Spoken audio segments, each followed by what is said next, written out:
Om Namo Venkatesaya. Welcome back to our channel. ఈరోజు video ఏంటంటే, మేము ఎప్పుడైనా ఊరు వెళ్తే స్వామివారికి పూజ ఎవరు చేస్తారో ఏంటనేది తెలుసుకుందాం. అలాగే ఒక వింత కట్టడాన్ని ఈ వీడియోలో వీక్షించండి. అలాగే స్వామివారికి ఈరోజు జరిగిన పూజను కూడా వీక్షించండి.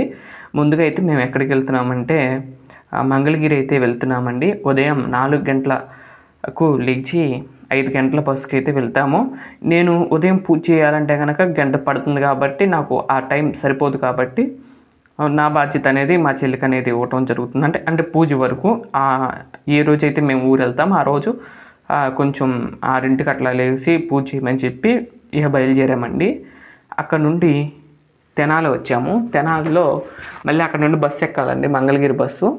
అది 7:15కి అలా వస్తుంది, ఒక్కొక్కసారి 7ంటికి వస్తుంది. ఆ బస్సు ఎక్కి కరెక్ట్గా 8 గంటలకల్లా మేము హాస్పిటల్లో అయితే ఉండాలి. అంటే మంగళగిరి ఎందుకు వెళ్తాను అంటే కనుక హాస్పిటల్ పని మీద వెళ్తూ ఉంటానండి ఎప్పుడైనా సరే. అప్పుడు వెళ్ళినప్పుడు ఈ సమయం అయితే అవుతుంది. అంటే 2 నెలలకు ఒకసారి, లేదంటే ఒకసారి 3 నెలలకు ఒకసారి. ప్రస్తుతానికి అయితే 2 నెలలకి వెళ్తున్నానండి. అయితే అప్పుడు అలాంటప్పుడు ఇగోండి చూసారా, వీడియో తీసి పెట్టిందండి. పూజ చేసిందంట, పూజ చేసి వీడియో పెట్టింది. నేను అక్కడ ఎన్ఆర్ఐ హాస్పిటల్లో ఉండగా ఈ ఫోటో అయితే వీడియో తీసి పెట్టింది. ఆ వీడియోని మీకు యాడ్ చేస్తున్నాను. ఇది నిన్నటి పూజ అండి. నిన్న చేసిన తర్వాత నాకు వీడియో ఫోటో పెట్టగానే మీకు కూడా పంచుకుందాం మీతో కూడా. అంటే నేను ఊరు వెళ్తే ఎలా చేస్తారేంటి అనేది కూడా చూస్తారు అని చెప్పి ఈ వీడియో అయితే పెడుతున్నాను చూడండి. ఈ విధంగా అయితే పూజ చేసిందంటండి. నిన్న సోమవారం కాబట్టి శివయ్యకు సన్నజాజులతో అర్చన అయితే చేశారు. ఈ విధంగా స్వామివారిని నిన్న పూజ చేసాం జరిగింది. మేము వెళ్తాం అంటే ఎవరో ఒకరిని పెట్టి వెళ్తామండి. నేను ఎప్పుడు ఊరు వెళ్ళినా కానీ ఎవరో ఒకరిని పెడతాము, లేదంటే ఉదయం వెళ్ళి సాయంత్రం వచ్చే ఊర్లని కానీ అలా అయితే వెళ్తూ ఉంటాము. తర్వాత ఇక్కడ చూసినట్లయితే ఇదండి, ఇలా ఉంటుంది ఓపీ సెంటర్. అక్కడైతే ఒక వీడియో తీశాను. ఉదయము 8:30కి ఓపీ అయితే స్టార్ట్ అవుతుందండి. అక్కడ నెఫ్రాలజీ సంబంధించిన వాళ్ళ దగ్గర నేనైతే చూపించుకుంటూ ఉంటాను. ఇక్కడ హాస్పిటల్ అయితే ఇలా ఉంటుందండి. చాలా పెద్దదండి, ఇంద్రభవనం వల్లే ఉంటుందండి. పెద్ద పెద్ద గదులు, పెద్ద పెద్దవేనండి అన్నీ కూడా. అన్ని స్పెషలిస్ట్ అయితే ఉంటారండి ఇక్కడ హాస్పిటల్లో. అంత ఫేమస్ ఇక్కడ. అంటే అన్నిటికి సంబంధించి గుండెకి కానీ అన్నిటికి సంబంధించిన వాళ్ళు ఉన్నారు. ఇక్కడ వింత కట్నం అని చెప్పాను కదండి, చూడండి. ఆ ట్యాంక్కి ఆ 2 పిల్లర్ల మీద ఎలా నిలబెట్టారనేది నాకు ఆశ్చర్యంగా ఉందండి. మీరు కూడా చూస్తారని ఈ వీడియో పెడుతున్నాను చూడండి. అసలు ఆ ఇంజనీర్ చెప్పుకోవాలండి. ఇంజనీర్కి తగ్గట్ట మరి ఆ ఇంజనీర్ ఎలా తీశాడో కానీ భలే ఉందండి. ఇది మాత్రం నేను చూసి నాకు ఆశ్చర్యం అనిపించింది. మీకు కూడా పెడుతున్నాను చూడండి, వింత కట్టడం అని. చూసారా, ఆ 2 పిల్లర్ల మీద మధ్యలో అడ్డ పిల్లర్ వేసి దాని మీద ఎట్లా నిలబెట్టారండి. అసలు ఆ ధైర్యానికి చెప్పుకోవాలి. అసలు ఎప్పుడైనా గాలి వచ్చినా అటు ఇటు పడినా ఏమైద్దో కానీ అసలు ఆ నిలబెట్టి టెక్నాలజీ అయితే చాలా బాగా అనిపించిందండి. మీకు కూడా చూద్దారని ఆ చిన్న బిట్ అయితే యాడ్ చేశాను. ఆ తర్వాత ఇక్కడ నిత్య పూజ అయితే చేస్తున్నాను. మామూలు ప్రతి నెల వెళ్ళినప్పుడే ఈ నెల కూడా నార్మల్ చెకప్కే వెళ్ళామండి. ఇదండి. తర్వాత స్వామివారికి ఈరోజు ఉదయము మళ్ళీ నిత్య పూజలో పాల్గొన్నాను. అయితేనండి నాకు నిత్య పూజ స్టార్ట్ చేయకముందు కింద అనుకుంటాను, చేయాలా అనుకుంటూ వస్తానండి స్వామి దగ్గరికి. కానీ స్వామివారి దగ్గరికి రాగానే ఆ పూజ అంతా అయిపోగానే అప్పుడే అయిపోయింది, అప్పుడే వెళ్ళిపోవాలా అన్నట్లుగా అనిపిస్తుందండి. అదేంటో మరి అది మీకు ఎలా అంటే చాలామందికి అలా అనిపిస్తుందేమో కానీ వచ్చే ముందు మాత్రం చేయాలా అంటుందండి. చేసిన తర్వాత అక్కడే కూర్చుని స్వామివారి దగ్గరే కూర్చుని ఇంకో గంట ఉండాలి అన్నట్లుగా అనిపిస్తుంది. నాకైతే అలా అనిపిస్తుందండి. ఇక్కడ కమండలో నీళ్ళతో చందనం కలుపుకుని ఆ చందనాన్ని చక్కగా దీపారాజన కుందులకు అలంకరించడం జరుగుతుందండి. ప్రతిరోజు కూడా ఇదే కార్యక్రమం అయితే చేస్తూ ఉంటాను. విశేషంగా స్వామివారికి అంటే నిత్యము చేసే పూజ ఈ విధంగా అయితే ఉంటుందండి. అలా ఏకహారతితో దీపారాజన అయితే చేసి ఆ తర్వాత ఇక్కడ చూసినట్లయితేనండి, నిన్న వీడియో పెట్టే కదండి, పూలు విచిలిపోతే ఎలా ఉంటాయని చూపిద్దామని ఈ వీడియో పెడుతున్నాను. చూడండి, విచిలిపోతే రేకులు ఇలా వెనక్కి ముడిచిపోయినట్టు ఉంటాయి. అదే నిన్న అనుకోండి కోస్తే స్ట్రైట్గా ఉంటాయి, అదండి.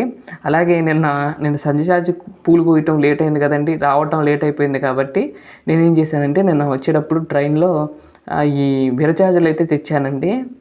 విరజాజులు తెచ్చి స్వామివారి కోసం 2 కవర్లు అయితే తెచ్చాను. చక్కగా సరిపోయినాయండి అర్చనకు. సన్నజాజులు కొయ్యలేకపోయాం కాబట్టి విరజాజులు కొన్నాను. ఆ విరజాజులతో ఆ పూలన్నీ స్వామికి అలంకరిస్తూ ఉంటే, అర్చన చేస్తుంటే ఆ సువాసనకి అసలు ఒక దేవాలయంలో ఉన్నామా అన్నట్లుగా అనిపించింది. ఆ తర్వాత ఇక్కడతో సుప్రభాతం పూర్తయిపోగానే, సుప్రభాతం అయినాక ఎమ్మటే హారతి ఇస్తానండి.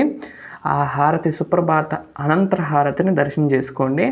ఆ తర్వాత స్వామివారికి ఇక్కడ స్వామివారు శివయ్య ఉన్నారు కదండి, శివయ్యకు అలాగే భోగ శ్రీనివాస స్వామివారికి స్నపన తిరుమంజన కార్యక్రమం అంటే ఉంటుందండి, ప్రతినిత్యం కూడా ఉంటుంది. ఆ కార్యక్రమాన్ని అయితే ఇక్కడ చూపించలేకపోయాను. కాకపోతే నిత్యం కూడా అభిషేకం అయితే జరుగుతుంది. ఆయనకు కూడా అభిషేకం చేసి ఆ తర్వాత స్వామివారిని కూడా అలంకరించి ఒక పక్కన పెట్టానండి. ఆ విధంగా ఆ తర్వాత మందార పూలు ఇందాకలు అన్నీ కోసాం కదండి, వాటన్నిటిని కూడా స్వామివారి దగ్గర పెట్టి ఆ తర్వాత సన్నజాజులతో అర్చన అయితే చేశాను. అర్చన కూడా చాలా బాగా చేస్తానండి. పూలు ఎక్కువ ఉంటే నాకు ఇష్టము. పూలు ఎక్కువ ఉంటుందో ఉంచుకుని ఆ పూలతో అర్చన చేయడం అంటే చాలా ఇష్టం అండి. అంటే చాలా వరకు చాలామంది ఏంటంటే మాల కట్టి వేస్తే అందంగా ఉంటారు అనుకుంటారు, కానీ నాకు అదేంటోనండి, పూలుతో అర్చన తీసుకుని ఆ 2 పూలు ఒక్కొక్క నామానికి 2 పూలు వేస్తూ స్వామిని దర్శనం చేసుకుంటే ఆ తృప్తే వేరండి. ఆ 2 పూలు వెళ్ళి స్వామివారి పాదాల మీద పడుతూ ఉండగా మన దర్శనం చేసుకోవటం అసలు చాలా ఆనందాన్ని కలిగిస్తుంది.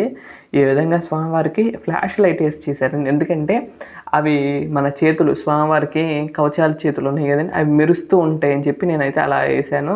ఆ తర్వాత ఇగోండి ఇక్కడ దీపరాజు చూసారా, అట్లా తిరిగిపోతూ ఉంటాయి. చాలా జాగ్రత్తగా చేసుకోవాలి పూజ చేసేటప్పుడు. ఆ చేయి తగలకుండా ఆ విధంగా అర్చన అయితే చేసుకోవాలి. అది చాలా కష్టంగా ఉంటుంది. కొంచెం ముందుకుంటే బాగుండేది. అప్పుడంటే స్వామివారికి ఎదురుగా కూర్చుని చేసుకునేవాడిని కాబట్టి పెద్ద ఇబ్బంది ఉండేది కాదు. ఇప్పుడు సైడ్కి కూర్చోవాల్సి వస్తుంది కాబట్టి, అందులో వీడియో తీసుకోవడానికి కూడా కావాలి కాబట్టి సైడ్ కూర్చుని అర్చన చేసేటప్పుడు కొంచెం ఆ దీపారాజు కుదులు అటు ఇటు కదిలే అవకాశాలు ఉంటాయి. అలా కదులుతూ ఉంటాయి, కానీ మళ్ళీ సెట్ అయిపోతాయిలేండి. ఈ విధంగా స్వామివారికి అర్చన అంతా కూడా సన్నజాజి పూలతో అర్చన చేసేసి ఆ తర్వాత స్వామివారికి మందార పూలు ఇవన్నీ కూడా అలంకరించి ధూపము, దీపము, నైవేద్యము సమర్పిస్తే ఈరోజు ఉదయ కార్యక్రమాలు అయితే అలా అయితే ముగుస్తాయండి. స్వామివారికి ప్రతిరోజు నిత్య తిరువారాధన ఇలానే చేస్తాను. తర్వాత ఇక్కడ నీళ్ళు తెచ్చుకోవడం కూడా చూపించలేదు, కానీ నీళ్లు ఉంటాను. అది ఉద్రేణి ఉంది కదండి, వాటితో నీళ్ళు తెచ్చుకుని వాటితో అభిషేకము ఇవన్నీ కూడా ఉంటాయండి. అయితే మొన్న కాశీ చెంబు అంటారు చూడండి, అలాంటి చెంబు తీసుకుని ఆ చెంబులో నీళ్లు పోస్తుంటే చక్కగా ఆ మంత్రాలు అయ్యేదాకా కూడా సహస్ర శీరుష పురుష అంటూ స్టార్ట్ అయ్యే మంత్రము వస్తూ ఉండగా స్వామివారికి ఆ సన్న దార నడుమ స్వామివారికి అభిషేకం చేస్తుంటే అబ్బబ్బా, చూడటానికి 2 కళ్ళు సరిపోవండి, అంత బాగుంటుంది. ధూపం అయిపోయిన తర్వాత నివేదన అయితే చేశాను. నివేదన తర్వాత కర్పూర దివ్యమంగళ నీరాజనాలతో ప్రతినిత్యము ఉదయం కాలపు ఆరాధన అయితే పూర్తవుతుంది. అలాగే ఇక్కడ ఉదయం హారతి ఇచ్చేటప్పుడు తరిగొండమ్మ వెంగమాంబ రచించిన ముత్యాల హారతిని ప్రతిరోజు అందిస్తూ ఉన్నానండి. ఇప్పటికి 41 రోజులైతే పూర్తయినాయి. ఈ తరిగొండ వెంగమాంబ ముత్యాల హారతి ఇచ్చి మొదలుపెట్టి ఒక 40-50 రోజులైతే పూర్తయ్యే ఉంటాయి. ఈ రోజుకి రోజు ఇట్లా ఇస్తున్నానండి స్వామివారికి. స్వామి పాదాలన్నీ కూడా పూలతో ఈ విధంగా దివ్యమంగళ నీరాజనాలన్నీ కూడా ఇచ్చాను. మీరు కూడా దర్శనం చేసుకోండి, హారతి అద్దుకోండి. ఇదండి ఈరోజు వీడియో. మరొక మంచి వీడియోతో రేపటి వీడియోలో కలుస్తాను. అంతవరకు సెలవు, నమస్కారం. ఆ దేవదేవుడైన శ్రీ వెంకటేశ్వర స్వామి వారి ఆశీస్సులు మీ అందరి మీద ఎల్లప్పుడూ ఉండాలని కోరుకుంటున్నాను. సర్వేజన సుఖినో భవంతు, లోకా సమస్త సుఖినో భవంతు. ఓం నమో వెంకటేశాయ.